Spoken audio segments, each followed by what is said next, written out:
versus blue-white control. Grace down a game. I believe Tannon lost round 1 here, playing a slightly different list here. 2 main deck copies of Aetherling. Ooh, interesting. Not something you see a lot of. Junk mid-range winning game 1 in this matchup. Not the easiest thing to do. Not at all. And Grace here going to start with a Temple of Enlightenment. We'll take a look at the sideboards here in just a moment, but as you mentioned, Grace having 2 copies of Aetherling. Of course, I look to see if there's Planar Cleansing. The answer is no. 4 copies of Attention Sphere, but oddly enough, 4 copies of Quicken. Yeah, we talked about this. You want to be a little bit faster. Tannon's only playing 26 lands as a result because he's anticipating just casting Quicken on turn 1 pretty often. He also has just 1 Elspeth as well, so a different take, but all the blue-white decks nowadays just look different. Not a ton. The game plan's, of course, still the same, but there are definitely some changes going on recently in blue-white. Oh, there's so many different ways to build the deck. It's really compelling. It feels like so much of it is priced in, but there's even cards like Negates and Essence Scatters. We saw Joe Lisette play main deck and Null. I mean, there's a lot of room to play different stuff. A lot of the cards you're priced into playing because they're so powerful, Sphinx of Revelation, Jace, and so forth. But of course, our Crewfix looks like it's going to resolve, so the top card here is going to be a copy of Elspeth there for Cernoch. And Grace going to record that information. You saw him not have any interest in countering this. But we will take a look at his sideboard very quickly. You'll find 2 copies of Gainsay, a Negate, 2 Dispel, 2 Last Breath, a Fated Retribution, a Blind Obedience, 4 copies of Fiendslayer Paladin, and 2 copies of Celestial Flare.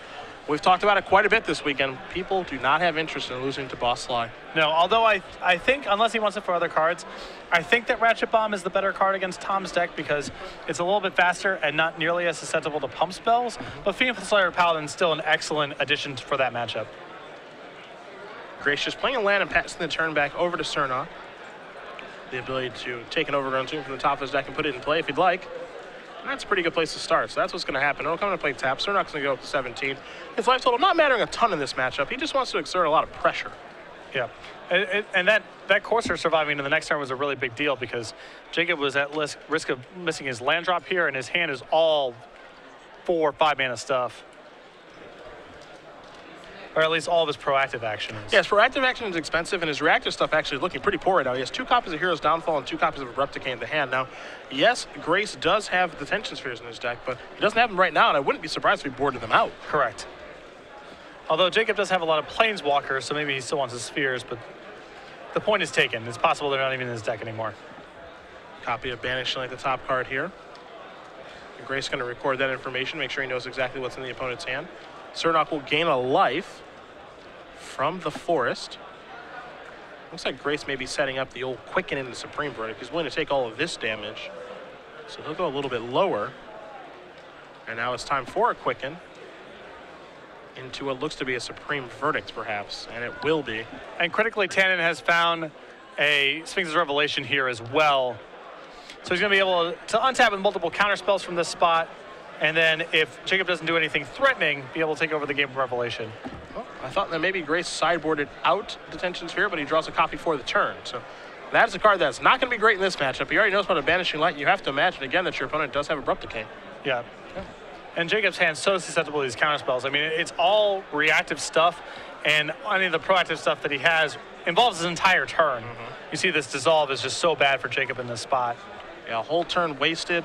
Countering the spell, allowing Grace to scry. He puts the top card to the bottom, draws a copy of Quicken. And he still has to Dissolve here, but he's just going to pass the turn back over to Cernoch, who will take a draw. See if he can add anything threatening to the table here. This will be 3 mana. That's a Sin Collector. And now Grace has to think about things. This is the perfect card here for Cernoch to be able to actually, force some action. Yeah. And it looks like Grace says, all right, I'm going to Revelation for 3. Here's a bunch of cards. You see 2 Dissolves, a Detention Sphere, a Quicken. Make that 2 Detention Spheres, and then 2 copies of Hallowed Fountain. I would have liked, if I was Grace there, probably main phasing the Sphinx's Revelation, simply because, maybe hitting a land drop may be important. I do understand wanting to leave up a counter spell, though. Yeah, I think, right now, if he taps out on his own turn and something like Opes that resolves, he's in a ton of trouble. So even though it's a little awkward, I think I like this sequencing. And if I'm in Jacob's spot here, I'm just taking these Dissolves. All of his powerful stuff is 5 and 6 mana. It's on his main phase. They're just really hard for him to beat. He's got to start working those over. Dissolve is what Cernoch does take with that Sin Collector. You see Grace's life total a little bit lower, so you're gonna have to speed things up here if you're Tannon. Sin Collector just so good against blue-white control. Great in this matchup. So very good. Hollow Fountain gonna come in and play tap. Grace gonna attack here. Grace gonna be attacked, excuse me, by Cernoch and his Sin Collector. Gonna play Temple of Malady, take a look at the top card, leave it on top very quickly, but as you mentioned, Cernoch just has a lot of reactive cards in his hand. I think Tannon can sense it too. We know he's not flooding out because he's been stalled on lands here. And if he had threats, he'd probably be casting them. So reasonable to assume that Jacob has a lot of Abrupt Decay, Hero's Downfall, Golgari Charm, etc. type cards in his hand.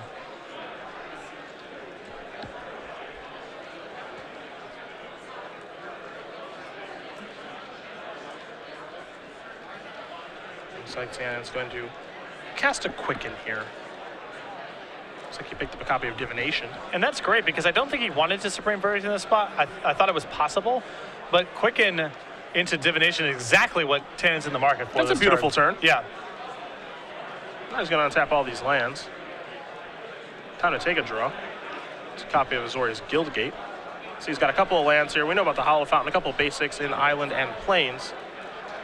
Some nice options available. Yeah, that Divination was just a great pickup there. The big problem here, of course, is that those Attention Spheres that he has, those aren't so good. He doesn't really want to cast on these Sin Collectors when he knows there's a really good chance it's just going to get blown up and re-trigger the Sin Collector. Speaking of Sin Collector, another one is the draw step here for Cernoch, and that's a good way, again, to start the action. And you see Grace probably doesn't want to have to counter this card, but he's basically being left with no choice almost. I think a counter is good here. And scrying is valuable anyway. You definitely can't Detention Sphere these things. Yeah. This feels like a reluctant dissolve, but it will be dissolved nonetheless. So that'll take care of Sin Collector. It's time to scry. Grace can leave that top card on top. I believe it's a Divination. I think it was Aetherling got left on top. That one's good too. Aetherling's really good at pacing a game here where Jacob's trying to, you know, shuck and jive and set up the spot. Aetherling might just blow that all up. Mutavault's going to trade there with the Sin Collector. Cernoch is just going to have to pass a turn back. Grace does draw a card. I believe it may have been an Aetherling, and if that's the case, you got to imagine he's going to deploy that threat, because that's one's going to be real tough to kill, and it closes the game out very fast. Yeah, and Tannon with a very decisive point there, your turn, knows that this is big trouble for Jacob. You see Cernoch curious in the 5 abilities of the card, excuse me, the 4. I often think of 5 because of Morphling, but only 4 here. But there are plenty. I mean, it doesn't need to be. I think 4 is enough. Yeah. So Aetherling, the ultimate win condition for these Sphinx's Revelation decks, has shown up, even though some players have decided to go without it. Reed Duke, the notable name, but it just depends on who you are and what you like, I think. Very good stealing control matchups, that's for sure. Looks like Cernoch is drawing a copy of a Johnny Mentor of Pride. Now that's a card that can get him back in this game. So here is the Planeswalker. That's going to come in. This elevator's going up, so it's time to take a look at a couple cards, see what we can add to the hand. You saw it, Obzad and Underworld Connections among the cards that Cernoch is looking at. However, he's under the gun now. Doesn't have really time to mess around. Yeah, that's a tough thing about playing against blue-white control here. You try to play this game plan of getting in your spots, dealing damage where you can, and just sort of out-grinding them, breaking up their hand, and then Aetherling or something along those lines can just make it all for naught. Revelation plays that role a lot of the time as well. Yep. But Aetherling is kind of the ultimate at doing that, and it's certainly doing it in this particular game. You see a Johnny just resolve, find a card, that's it. Supreme Verdict to draw here for Grace, but now Grace has the option to either take down the Mentor, that looks like he's going to do, or just go straight ahead. And actually, I kind of like how the math adds up here. You get 2 across the Mutavault, makes it 2 8-point swings now with Aetherling to get the job done. Yeah, easy. Yeah. Hollow Fountain going to come and play tap, simply pass the turn back. Will Grace over to Cernoch, who will take a draw. Cernoch's going to have a tough time getting into this one. He's got a lot of nice cards in his hand, you know, copies of Hero's Downfall, Vanishing Light. The power level of his hand is very high. A lot of those cards don't have text at this point. Well, Jacob still might be able to race here. If he's able to resolve Obsidat, he can use his Hero's Downfalls just as Fogs. It's not pretty, but he might be able to stay in this game. Tannon's hand is just not very good against the card upsets. A land, 2 copies of Supreme Verdict, and 2 copies of Detention Sphere. So this card gives him a shot. Well, passing the turn back. Atheling number 2 shows up to the party. Not sure how much that changes things. Certainly makes things a little more interesting, I suppose. It makes Jacob's hero's downfall to buy time plan way worse. Yeah. So there's a pump. Those are pumps as well. There's a downfall to buy time. And the way that goes. Grace, I can't imagine there's any interest in adding anything to the table with the Atheling shields down. So Atheling will just simply come back. And we'll play this turn basically over again. Cernoch draws a card, just copy of Abrupt Decay. A lot of those. You have to imagine if you're Grace and your opponent's not playing anything, what could they be holding? Yeah, just removal spells. Yeah, just removal spells. Abrupt Decay is, I mean, a lot of cards that are difficult to cast. And all Cernoch can do is just pass the turn back over to Grace yet again. Grace playing a Temple of Enlightenment. Going to put the top card somewhere. It looks like, yeah, it's going to go towards the bottom. And if I'm Tannon, I don't really change my behavior. No, nothing's changed, right? Last turn was fine. You got a hero's downfall out of his hand, and Jacob didn't follow up with anything, so just do that. Looks like it'll be Mutavault this time. Added to the party. And it looks like Cernoch's going to say no blocks, of course, and we'll see if Grace has any interest in pumps this go around. He may just say no pumps, play my second Atheling with 2 blue up. Looks like he's going to go a reaching, so that's pump 1. That's pump 2. He's happy with that amount of damage. That'll be 9. Excuse me, that'll be 8 that does come across, but blink we go. So 2 will come across. Cernoch's going to go down to 14. So Mutavault now chipping away. But this is not a game that Cernoch can win if he keeps doing this. Not like this, yeah.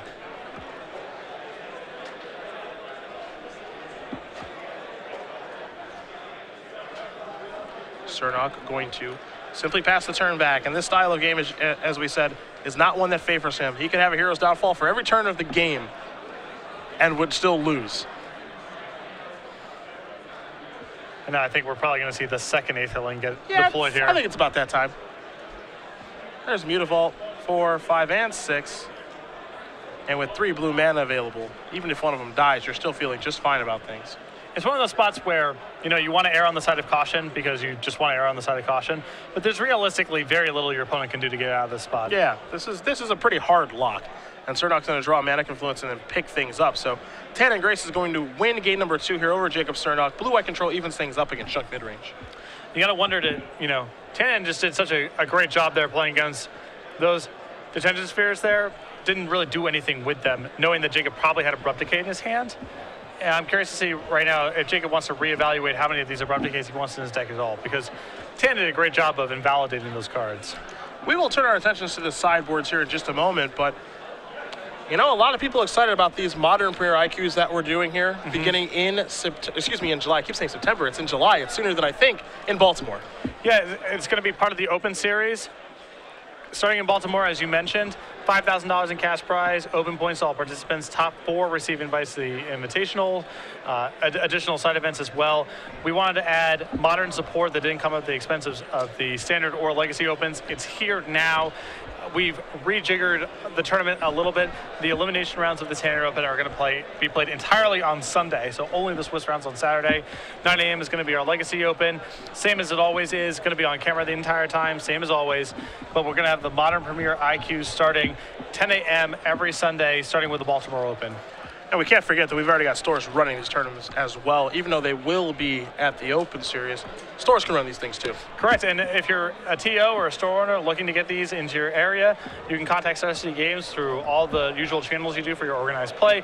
You can see a couple stores here in Tampa, Tacoma, Knoxville, Denver, and Roseville already have this up and running for for a little bit of time here in August, September, and October, November as well. So stores already have this up and running.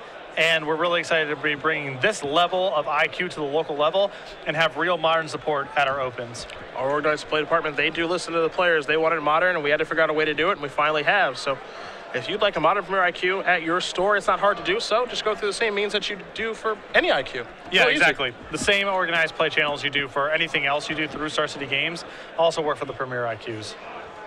Players beginning game number 3 here in just a moment. One thing we have not done actually is go over Cernoch's sideboard. What does he have available? 2 Thoughtseize, 2 Arbor Colossus, 2 Dark Betrayal, 2 Fiendslayer Paladin, 2 Blood Baron, 2 Doomblade, 2 Sin Collector, and an Ultimate Price.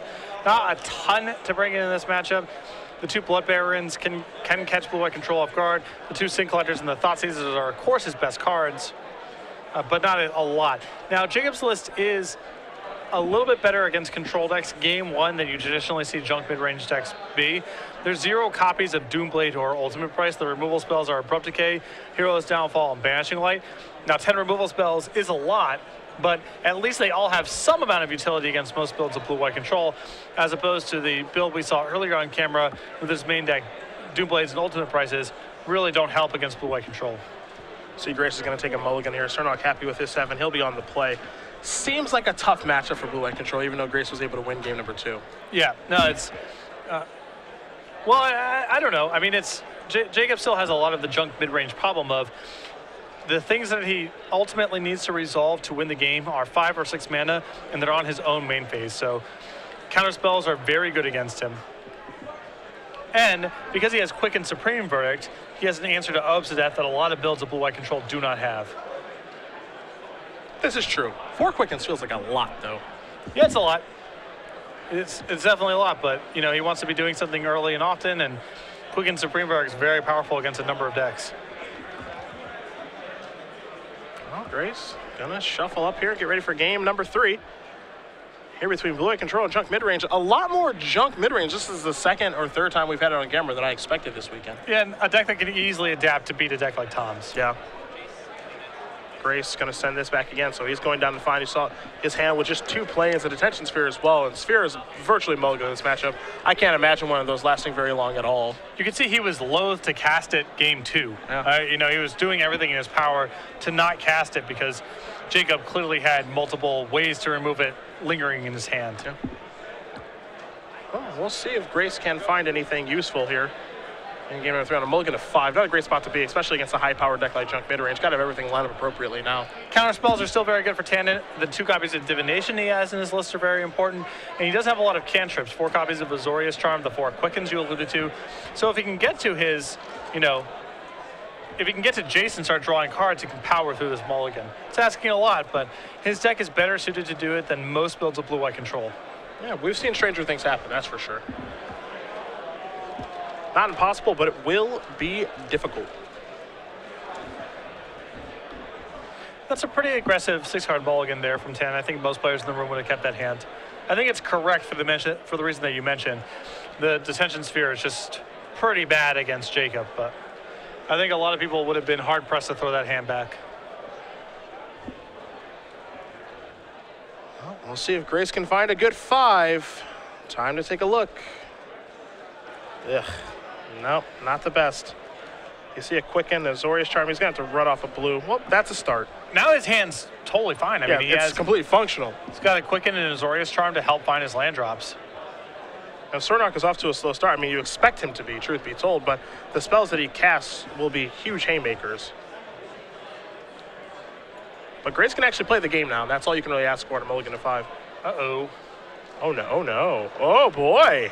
Cernoch missing a 3rd land drop here. So Grace going to cycle an Azorius Charm. He's found 2 more lands. He's going to maybe play that Hallowed Fountain untapped, and he will to represent Dissolve. So, yeah, he pumped big there for a moment, but the 2 life doesn't matter that much against a deck like Jacob. Not at all. Just take it. And countering something is much more relevant. There's a Godless Shrine that's going to come off the top. So 1 good land drop does deserve another, but it's just going to come into play tapped. So Grace will take a draw here. Let's see. I believe another copy of Dissolve. So quite a few counter spells. You mentioned these are the important cards to have. With the Revelation too, he's got the resources he needs to dig out of this. Those Dissolves are going to find him his land drops if Jacob does anything, and then that Rev catches him right back up in terms of card count. So Cernoch has anything to cast, just has to pass the turn back yet again. Time to discard a Hero's Downfall. Grace going to draw another copy of Sphinx's Revelation. We might see him fire off 1 for 1 now. With 2 Dissolves in hand, I still might wait. I mean, he's not at any risk of discarding yet. I just, he wants to find a land at this point. He's got the backup Revelation. I can understand why he'd want to do this for 1. Looks like he did find land. I think another copy of Sphinx's Revelation, too. So, you see an Aetherling there as well. So, actually a pretty good hand. Things are actually really breaking Grace's way this game. Yeah, Jacob kept a risky one and has not panned out. And all Cernoch can do is pass the turnbacks. Now this is a rev for 2. This one I don't love as much. Well, Tannon has Aetherling in hand, so he's got a different game plan now. Yeah, things have changed. Just turbo out Aetherling. Temple of Enlightenment. Gonna put the top card to the bottom. And all of a sudden, Grace, playing blue-white control, mulligan to 5, has 7 cards in his hand. There's a Courser of Crufix. Grace says that's gonna get dissolved. So take a look at the top card. That top card's gonna go to him as well. I think if you're Grace, you're just looking for lands, since you can play Aetherling with some safety. I would feel the most comfortable with Aetherling if I have 2 lands. Well, I think, you know, if Tannon had drawn a land this turn, I think he would have fired it off. Okay. Until then, he's going to wait for a spot for Jacob to tap out. Tannon either wants to have 2 mana to protect it if Jacob has mana up, or 1 mana if Jacob taps out. Okay. It's unrealistic that Jacob can chain together 2 removal spells while he's tapped out, like going into his own turn. Jace Architect, I thought the draw here for Grace, a little bit risky, simply because, you know, now he's looking for another blue mana to be able to represent a counter spell, but he is going to go with it. So going to take it down, and he does find a blue land in Temple of Enlightenment, but it does come into play tapped, so Dissolve is off the table for right now. But Jacob can't do too much threatening from this spot unless he rips a white source of mana and casts Obsidian. That's the one thing. And actually, then Grace has a Syncopate at the ready in his hand, too, in case that is the case in this situation. So I think that Grace may have everything all covered. Yeah, if Tannon has a Syncopate, then it's all covered. Well, top card here for Grace. He's considering his options. So he's just working his way towards another Aetherling win, if he can get there. May have to discard a card here. So many cards in his hand for a player mulligan to 5. Detention Sphere may be the easiest one to discard. Seems like Tannon's valued these cards very low correctly in the post-board games, just because Jacob has so many ways to destroy them. So Cernoch going to draw a card. There's your Godless Shrine. That's going to come into play untapped. We mentioned that this could be kind of the backbreaking card. Is a copy of Obsidian. He's going to go with an Archangel Thune. That ain't it. That is not Obsidian, my friend. That is not Obsidian. I'm not sure if Grace has a Syncopate, but not going to counter it if he does. So Sphinx's Revelation, the draw here for Grace. Going to play a copy of Mutavault. You see the Jason play. The lands here as well, reorganizing those. Maybe with some interest in casting a Supreme Verdict, maybe an Aetherling. We'll see. Aetherling I don't like deploying because Archangel can race it. So I'd rather have the board stable, at least in terms of life gain or Jacob's ability to race before deploying the Aetherling. Jace's going to tick up after that Supreme Verdict, so Archangel's going to trade 1 for 1 with the Mass Removal spell. But Grace just keeping his life total high and keeping the board clear, so when Aetherling does hit the table, it'll be a pretty easy win from there. You can tell he's got a game plan. I mean, he definitely knows how he wants to approach this matchup post-board.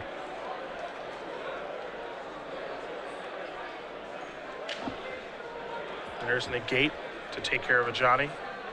Finding a use for that counterspell. Quite a few targets, however, after sideboard. I think Negate's quite underplayed, especially against these decks that are almost all their threatening action is Planeswalkers. I'm inclined to agree. This is Elevators going up on Jace. And it might be about that time for Mr. Langan to come into play. Yep. Triple blue / dissolve backup. If Jacob taps out for something threatening, it can just be dissolved. If he does nothing of consequence, Tannon just untaps. And Cernoch immediately under the gun, and this is why I like Aetherling in these decks. Some people consider it to be a crush, but I like the ability to just get the games over with. Well, you know, you don't want to be playing these games against a deck like Junk Midrange that's trying to, you know, thought seize you and duress you and synclocker you and try to push through these slower sort of value threats.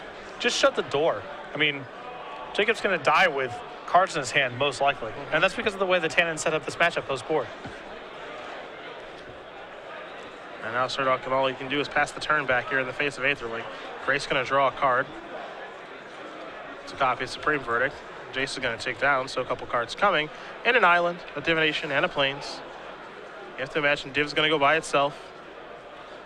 It'll be 2 cards either way, though, for Grace. I like taking the lands here because his mana is going to be tied up with Aetherling most likely. So yeah, I feel the same way. No reason to take the divination. The cards he needs to win the game are already on the table. So Grace pull planes back. Maybe that'll be for a Mutavault activation. it looks like it'll be for 2 Mutavault activations potentially, or just the one. This will be an attack here for 6. Feels a lot like game 2. An Advent of the Worm will be cast. We'll see if Grace has any interest in countering this. And the answer is yes. So Dissolve will take care of the 5/5 Flash Worm. And Grace is going to put the top card to the bottom with the Scribe. Yeah, that feels easily worth a counterspell in that spot. Grace with a little bit of pumping here with Aetherling. See if there will be any more. It's just going to be an attack here for 7. Cernoch's going to go down to 9. And Grace looks like very cautiously passing the turn back. Yep, and that's exactly what he's going to do. Maybe, deciding if he's supposed to blink or not. But Aetherling being tapped or untapped doesn't actually matter in this situation. I think Tannon's totally happy here. He has Dissolve plus a blue mana left over. So Aetherling's completely protected and representing lethal next turn.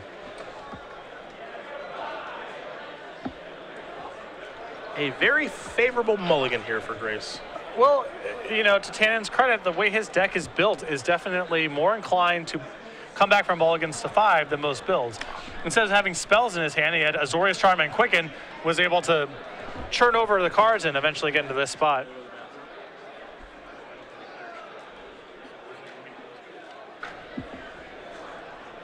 Fire at Mutavaults, just one, singular. And Grace is going to show a couple copies of Dissolve, and that is going to do it. Tannon Grace is going to win this match over Jacob Cernoch. 2 games to 1, blue-white control, and a mulligan to 5, game 3. Still able to get the job.